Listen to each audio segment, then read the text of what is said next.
kulanti wacan oo wanaagsan daawadayaal ku soo dhawaada barnaamij wareedkeeni oo gaarahan oo kale aad ka daawo jirteen janaalka Amir Suleymaan qodobada maanta aad ku maqli doontaan kuwada ugu waaweyn waxa kamid ah duqeymo ba'an ururka Al-Shabaab lagula beegsaday gobolka Shabeellaha Hoose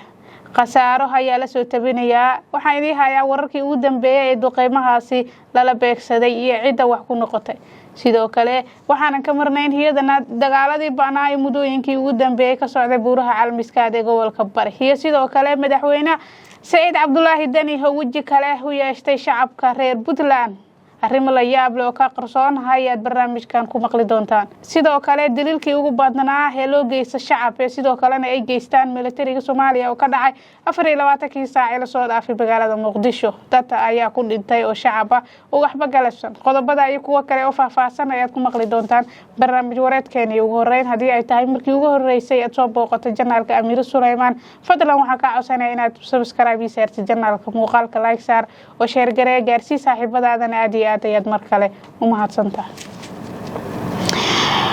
duqeymo baan ayaa la soo warinayaa in xalay iyo shalay ka dhaceen deegaano ka tirsan gobolka Shabeellaha Hoose oo ay ku sugnaayeen ururka Al-Shabaab duqeymaha ugu culus ayaa waxa ay ka dhaceen deegaanada Beerta Cali Mahdi Basra iyo sidoo kale Mubarak kuwaas oo lagu beegsaday dagaalyahanada ururka Al-Shabaab ee ka dagaalama gudaha Soomaaliya qasaare ayaa la soo tabinaya iyadoo aan wali la hubin dhinaca kale ururka Al-Shabaab ayaa wali xaqiijin duqeyntan iyo cid la beegsaday hasaatee waxa la arkayay muuqaalo laga soo duubay goobta oo diyaaradaha ay rusheynayaan deegaanadaasi duqeymo ba'an ay halkaasi ka geedsanayaan iyagoo gantaalo culculus halkaasi ku ridaya sida aad ku arki kartaan muuqaalkan hareertayda ka muuqdo 24 saac ee soo dhaafay ay baraha bulshada Soomaaliyeed waxa ay ku wadaagayeen muuqaalo laga soo duubay duqeymo loo beegsanaya gooba ay ku sugan yihiin ururka Al-Shabaab oo ka tirsan ama ku teedsan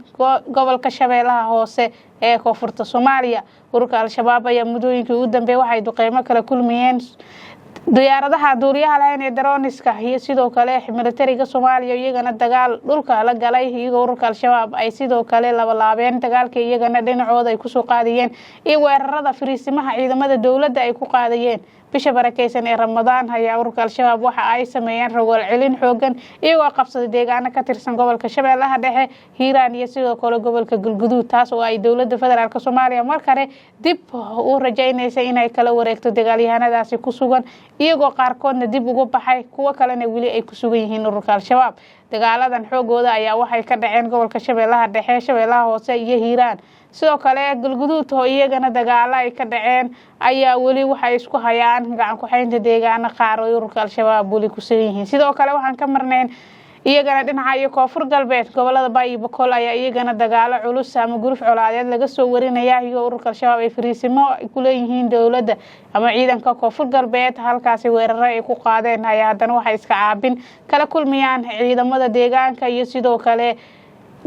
kuwa koonfur galbeed iyo kuwa militariga Soomaaliya hase ahaatee dhawaan shalay ay ahayd markii magaalada Afgooye ee xamar u jirto in ka yar 40 kiiloomitir ay keeneen dawladda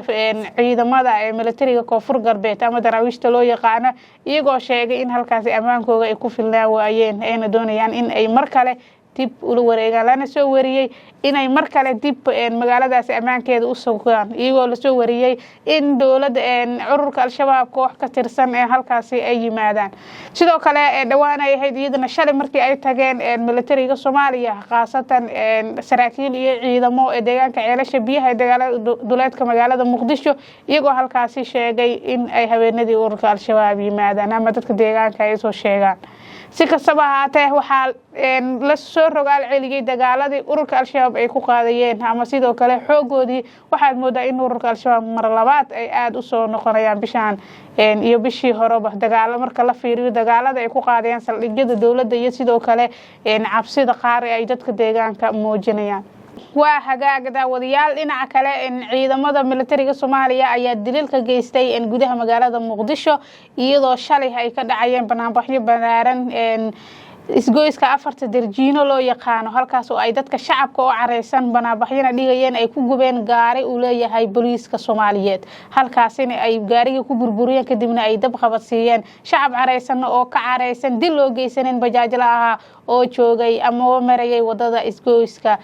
afarta darjiino halkaasina uu nafta ku waayay muwaadinkii Soomaaliyeed hayeenka booliiska Soomaaliyeed Cabdifataax oo hadlay ayaa sheegay in la soo qabtay ninkii dilkaasi geystay hase ahaatee aana laga hari doonin iyo kana dhinacooda dadkii gubay hantida qaranka wuxuu ugu yeeray amaba gaarigii booliiska Soomaaliyeed dabna qabadsiiyay halkaasina ku burburiyay iyagoo ka faa'iideystay ayuu yiri saxmada iyo sidoo kale buuqa shaqaaqada halkaas ka jirtina rabshado kale ugu dhax faa'iideystay sidaas aawadeedna hantidii qaranka dhibaato ku gaarsiiyay lagamana hari doona ninkaasina waa uu xiriyay ayuu yiri afhayeenka booliiska Soomaaliyeed waxaan la horkeeni doonaa sharciga cidda ku shaqada leh ayaana soo taagi doonta ayuu yiri maxkamadda hase ahaatee dhinaca kale waxaan way ku raad joogaan booliiska dadkii shaqaaqooyinkaasi ama rabshadahaasi ka geystay afarta darjiino iyo sidoo kalena gubay gaarigii booliiska Soomaaliyeed dhinaca kale iyadana shalay sidoo kale waxa ay dhibaato ka dhacday xaafadda Soonakay ee degmada Hoodan ee magaalada Muqdisho iyagoo dhul ay dawladda federaalka Soomaaliya burburisay cabiraadna ay ka sameeynaysay ay dadkii halkaas deganaa ay dhagxaan ku tuureen milatarigii goobtaasi ku sugnaa iyagana ay ugu jawaabeen rasaas nool iyadoo halkaas ay ku nafbooysay gabar da'deeda lagu qiyaasay 16 jir halka saddex kalena ay ku dhaawacmeen ilaa ay hadaba lagu daweeyay isbitaalada magaalada Muqdisho gabadha oo wali baaritaan lagu wada sidoo kale meydkeeda aan wali la aasin ay dadka deegaanka sheegeen in ay milatariga Soomaaliyeed ama nin milatariga kamid ah oo la dhacay rasaas dadka shacabka ay goobtaas ku sugnaa gabartan yarna ay ka haleeshay madaxa kadibna ay naf dhulka la dhicin